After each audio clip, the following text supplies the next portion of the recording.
Oi, Carol, ótimo dia para você, ótimo dia para quem está com a gente.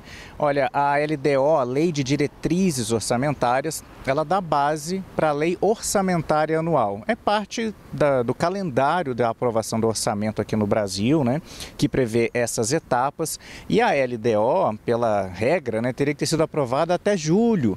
O governo enviou esse projeto no começo do ano.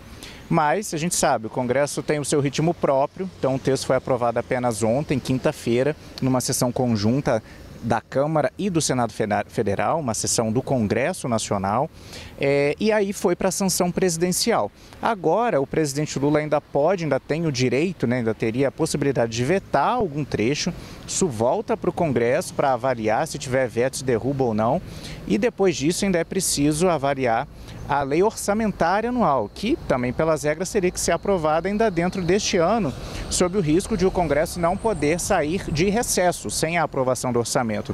O que a gente vê acontecer, né, é que o Congresso convoca o chamado recesso branco. Oficialmente não há recesso, mas os parlamentares não ficam em Brasília, né? Foi o que aconteceu no ano passado, por exemplo.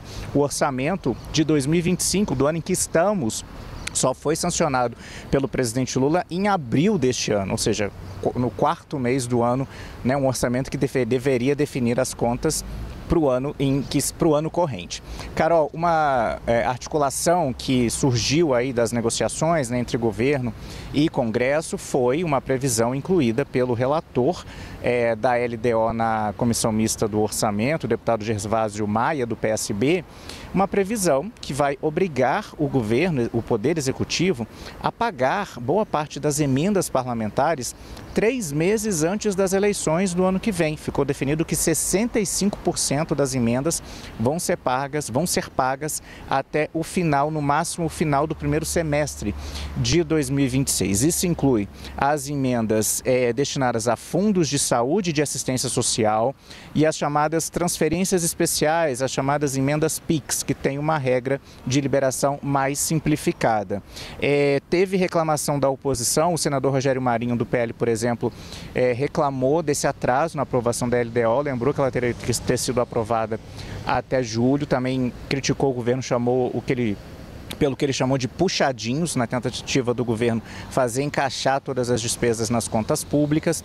Já o deputado Chico Alencar, do PSOL, por exemplo, criticou o dinheiro que foi destinado para o fundo partidário. Olha só, ficou 1 bilhão para o fundo partidário e 4,9 bilhões para o fundo eleitoral. Claro que isso tudo ainda pode mudar quando a lei orçamentária anual mesmo for aprovada, né? Já que a LDO é uma prévia, mas por enquanto a previsão é essa. Vamos destacar mais alguns números, né, dessa LDO que foi aprovada ontem, né, e que foi para sanção presidencial. Por exemplo, além do pagamento das emendas, né, reduz também o prazo para o governo pagar as emendas individuais, aquelas emendas destinadas diretamente pelos parlamentares, reduz de 105 para 100 dias, prazo para os órgãos do governo fazerem a conferência para a liberação do dinheiro. Também transfere, né, o valor mínimo de emendas especiais, essas emendas, de 200 mil para obras e 150 mil para serviços. Tem ali na previsão também a questão das metas fiscais do governo, né? Previsão de superávit primário, previsão de déficit, de débito, isso tudo também tem que entrar nesse texto, tem que ser analisado, aprovado em conjunto com a equipe econômica e passar pela sanção do presidente Lula para poder fazer base para a lei orçamentária. A LDO foi aprovada com tanto atraso, Carol, que o próprio orçamento da União, que é um outro texto que tem como base a LDO, já está andando no Congresso. A Comissão Mista do Orçamento já avalia, já prepara esse texto mesmo antes da LDO ter sido sancionada pelo presidente Lula. Enfim, é o calendário do orçamento, né, que a gente espera que seja cumprido. O presidente do Congresso, o senador Davi Alcolumbre, ele falou com jornalistas ontem depois da aprovação, né, da LDO, e prometeu que o orçamento deste ano ou melhor dizendo, o orçamento de 2026 vai ser aprovado ainda dentro deste ano, antes dos congressistas saírem para o recesso. Vamos ver, Carol.